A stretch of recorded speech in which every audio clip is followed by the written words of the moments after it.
O I love Bangladesh, really I love also Bangladesh আছে। এর এপারে যদি ভুলবশত চলে যায় তাহলে কি বিএসএফরা তারা গুলি করে দেবে? না ওরা আসবে এসে করে না। এ তো রাত্রি গরু টরু পাচার হয়, হ্যান ত্যান করে, এই সুবাদে এই তাকটাটা নিয়ে গেছে। স্যারদেরকে একটু জিজ্ঞাসা করে নি আমরা তো। বাংলাদেশ ভারতবর্ষের বর্ডার, আর আমরা সকালেই বেরিয়ে পড়েছি। আমার তো মনে হচ্ছে যেন ওপার দিয়ে একটু ঘুরে আসি, খুব ইচ্ছা হচ্ছে কিন্তু যেতে পারছি না এই ভাগাভাগির জন্য। বন্ধুরা সকালেই বেরিয়ে পড়েছি আমরা, বিশেষ করে ভারত বাংলাদেশ বর্ডারের গা ধরে। আর এ এক বিশেষ অনুভূতি। আমি বিশেষ করে আগে বলেছিলাম যে সুন্দরবন ভারত এবং বাংলাদেশের ভিতরে। ওদিকটা আওয়াজ আসছে, কোনো অনুষ্ঠান হচ্ছে বাংলাদেশের মধ্যে। হ্যাঁ, ওটা কোনো পুজো হচ্ছে, ওই দেখো, ওই দেখা যাচ্ছে। ওই পূজাটাই যে অনুষ্ঠানটা, এটা হচ্ছে ওই চিয়েনখালি, এটা ভারতবর্ষ আর ভারতবর্ষ বাংলাদেশ যখন একসাথে ছিল তখন তো হতো ওখানে একসাথে।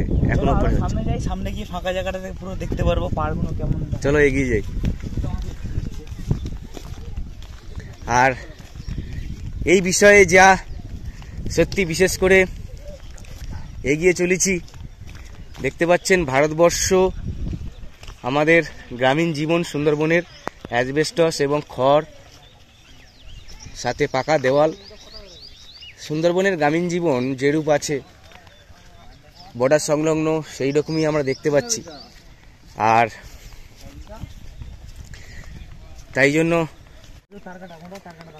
তার কাটা দেওয়া আছে, তো দেখতে পাচ্ছেন।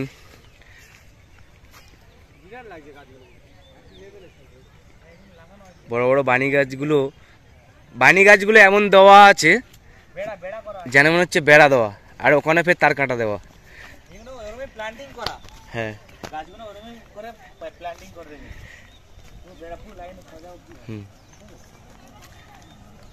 লোহার তার কাটা। আর তার কাটা থাকবে না কেন? ওপারে যে বাংলাদেশ, বিভক্ত দেশ, বাংলাদেশ আর ভারতবর্ষ। বর্তমানে কি হচ্ছে তোমরা কি এই আলোচনা করছি? এই ঘরটা দারুণ লাগছে, এই ছোট করে বসে আছে। গরমের সময় এখানটা দারুণ লাগবে। গরমের সময় এসে ভাত খেয়ে এসে এখানটা বসে আড্ডা দাও, যা ইচ্ছা করো। সুন্দর। নিচে লাভা যাবে না, নিচে লাভলে তো আবার বিএসএফরা ওরা বিরক্তি ফিল করবে, কারণ বাংলাদেশের বর্ডার এটাকে বোঝাচ্ছে। কিন্তু আমি একটা জিনিস ভাবছি যে একই জায়গা, ওই পারটাও যেমন এই পারটাও সেম, মানুষও একই আছে, মাঝখান থেকে নদীও তো এক, কিন্তু ওই মাঝখান থেকে নদী থেকে চেলা এই ভাগ, এটা কিসের জন্য করেছে আমি বুঝলাম না। একই জিনিস, দেশ বিভক্ত। হ্যাঁ, সবুজ অরণ্যের মধ্যে বিভক্ত দেশ, কালিন্দী নদীর পাড়েই বসে ভারতবর্ষকে রক্ষা করেন ভারতবর্ষের জওয়ানরা। আর এখানে বসে টহলরত থাকেন অনবরত সুন্দরবনের জওয়ানরা। আর আমাদের তিনজন সোলজার এখন যেন বসে আছে, পাহারা দিচ্ছে, তাই তো নাকি? আমরা আরাম করছি বসে বসে। আর রাতবেলা কি রাস্তায় ওঠা যায় না নাকি? রাত্রে ওটা বারণ এরকম বললো। হ্যাঁ, রাতে ওটা বারণ, আমি শুনছিলাম তখন মাইকিং করছিল যে রাত্রেবেলা রাস্তায় ভেড়ি থেকে উঠবে না। আমাদের বাড়ি ওখানটা ভেড়ি আছে, আমরা উঠি, কিন্তু এখানটা বিশেষ করে পুরো সম্পূর্ণ আলাদা। হ্যাঁ, মানে রাস্তায় ওটাও সম্পূর্ণ, নিচে নামলে তো আরো অন্যরকম, নদী যাওয়াও বারো, মানে এখানে কোনো রকম কেউ মাছ ধরতেও পারবে না। হ্যাঁ, যে লোকালে মাছ ধরবে ওটাও পারবে না। ওই পারটা কি জঙ্গল ওটা, এখানটা সাইডে যেটা, এটা হচ্ছে কিনা ভারতবর্ষের মধ্যেই। আচ্ছা। আর তাই জন্য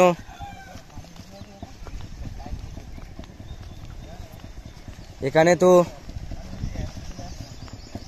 বর্ডার এরিয়া, তাই জন্য বিশেষ করে দেখতে পাচ্ছেন ছোট ছোট নৌকা যদি মাছ ধরে তাহলে ভারতবর্ষের পতাকা কিন্তু ব্যবহার করতেই হবে নিজস্ব নৌকায়। আর এটা একটা বিশেষ অনুভূতি যা এই মুহূর্তে আমরা সকলে সত্যি প্রথমবার আনন্দ করছি, যা এই বর্ডার সংলগ্ন সুন্দরবনের বিশেষ বিষয়। আর আমাদের ভারতবর্ষের জওয়ানরা সত্যি ভারতবর্ষের যা সুরক্ষার জন্য তাদের অবদান, তাদের ভালোবাসা, প্রতিনিয়তই তারা আমাদের ভারতবর্ষের জন্য বর্ডারে কর্মরত। আর এই মুহূর্তে আমরা আরও এগিয়ে যাব বন্ধুরা।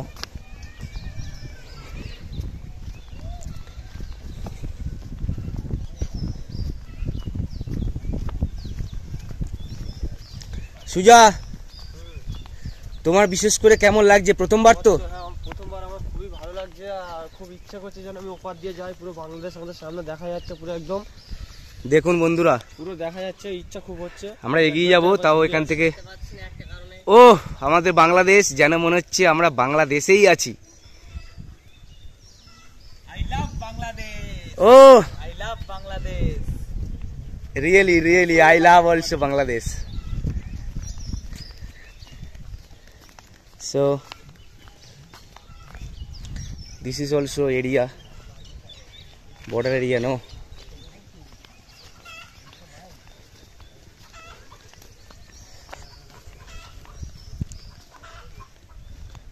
You can see that is,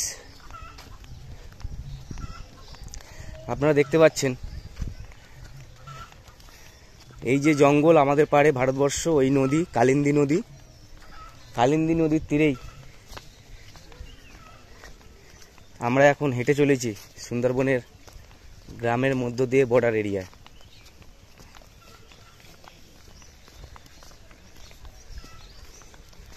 গতকাল চাড়ালখালির মেলা ছিল, আর আজকে সকালেই আমরা বার হয়েছি জানেন।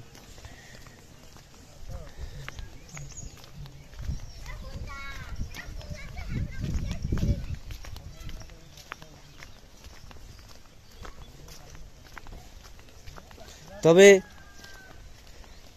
বিশেষ কিছু বিষয় বলতে গেলে আমাদের যে সুন্দরবনের বিষয় বলছিলাম, সুন্দরবন ভারত এবং বাংলাদেশের মধ্যে অবস্থিত। প্রায় 70% বাংলাদেশের মধ্যে কিন্তু সুন্দরবন, এবং 30% আমাদের ভারতের মধ্যে, যা গঙ্গা ব্রহ্মপুত্র সম্মুখস্থলে বঙ্গোপসাগরের উপকূলে এই সুন্দরবনের সমস্ত কিছু বিষয় আছে। আর আমরা সেই সুন্দরবনের সমস্ত কিছু বিষয়, যা উপকূলীয় জীবনের সমস্ত বিষয় থাকে। আর আমরা সামনে জওয়ান, ভারতবর্ষের জওয়ানরা কর্মরত আছেন, আমরা এগিয়ে যেতে পারবো কিনা ফের একটু জিজ্ঞাসা করে নি স্যারদের কাছে। সাবির, স্যারদেরকে একটু জিজ্ঞাসা করে নি আমরা তো।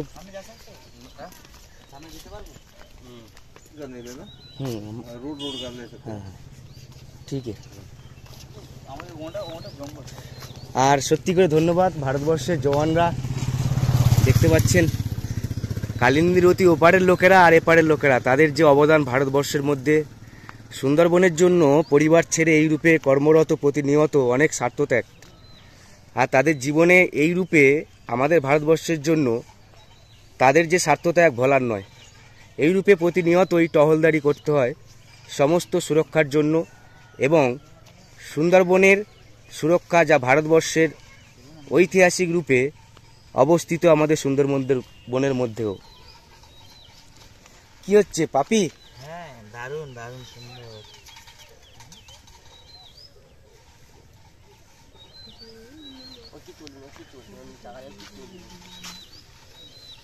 যা হোক, তাহলে আমাদের আরো আগে পারমিশন আমরা পেয়ে গেছি। আরো কিছু বিষয়কে আমরা বিশেষ করে তুলে ধরতে চাই।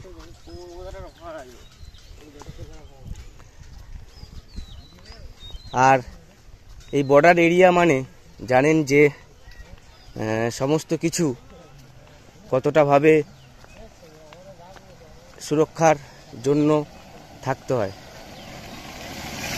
স্থানীয় লোকেরা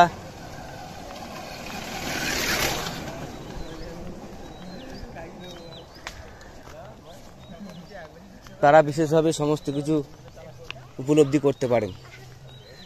আর আমি চেষ্টা করব স্থানীয় কিছু ব্যক্তিদের সাথেও কথা বলার জন্য।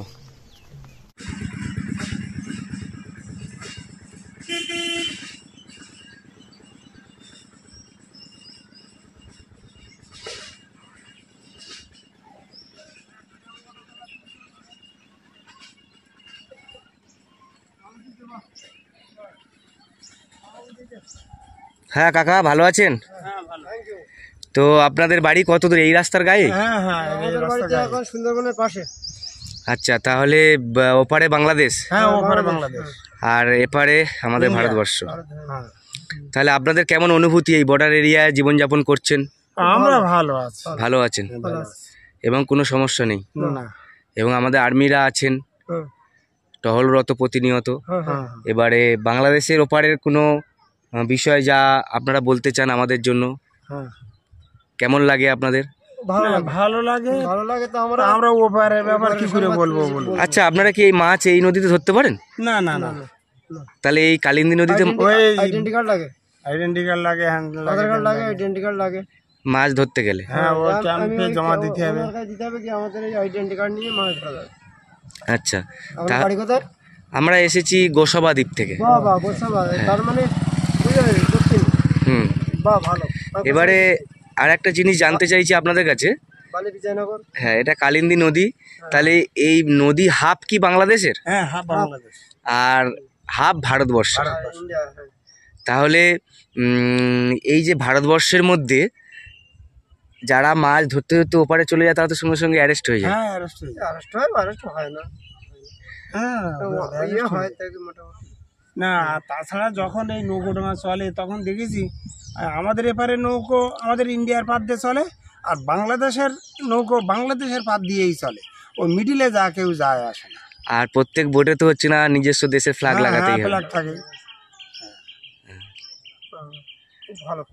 আর এই সময় কোনো সময় যে আমাদের ভারতবর্ষের লোকেরা এই মানে তার যে দেওয়া আছে এর এপারে যদি ভুলবশত চলে যায় তাহলে কি বিএসএফরা তারা গুলি করে দেবে? না না না, ওরা আসবে এসে করে না। এ তো রাত্রি গরু টরু পাচার হয়, হ্যান ত্যান করে, এই সুবাদে তাকটাটা নিয়ে গেছে। হ্যাঁ, হ্যাঁ।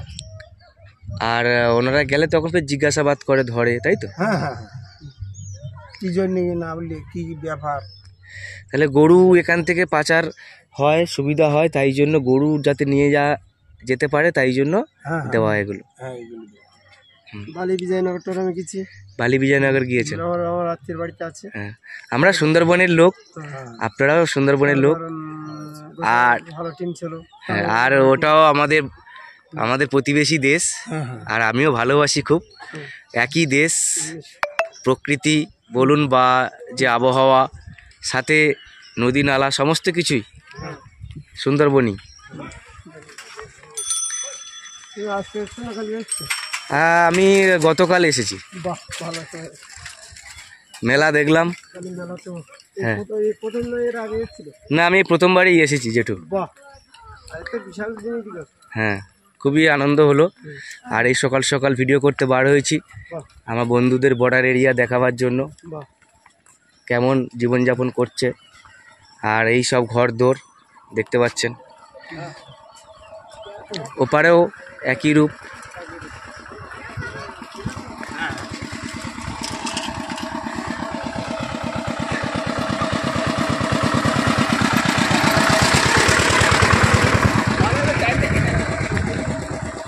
আর এরকম জীবন কিন্তু আছে। এই হরি মেলা ওপারেও হয়, তাই তো? আচ্ছা আচ্ছা, ওই যে খোলপাতাল বাজতেছে। হ্যাঁ, শুনতে পাচ্ছি। আচ্ছা, ওটা কি গতকালই হয়ে গিয়েছে? একই দিনে ভারতবর্ষের মধ্যে এবং বাংলাদেশের মধ্যেও আমাদের যা হয় ওদের একই রূপ। আমাদের মতো হিন্দু শ্রেণীর মানুষ আছে। হ্যাঁ, তাহলে আগে তো বিভক্ত হওয়ার আগে সব একসাথে ছিল। হ্যাঁ হ্যাঁ, অবশ্যই। আর তাহলে এখন তো পার হতে পারে না। সুন্দর। রেস্ট্রিকশন, হ্যাঁ রেস্ট্রিকশন। হ্যাঁ, আগে তো 12 মাস এই তো। হ্যাঁ, শুনতে পাচ্ছেন ওপারেও মেলাটা হচ্ছে, ওপারেও আওয়াজ। এখন নদীতে নামা যায় না তার এরকম সাইডে। আগে তো যখন তখন নামাতে যেত, মাছটা ধরা যেত, এখন বিরাট রেস্ট্রিকশন। হ্যাঁ এখন আইডেন্টি কার্ড না হলে যাবে। হ্যাঁ। আর এইভাবেই কালিন্দী নদীর তীরে ভারত বাংলাদেশের সীমান্তে জওয়ানরা সর্বসময় টহলরত থাকে। বন্ধুরা, আগামী পর্বে কালিন্দী নদী বাংলাদেশ বর্ডারের ভয়ঙ্কর আর এক চিত্রকে তুলে ধরার চেষ্টা করব পরবর্তী পর্বে। সাথে থাকুন।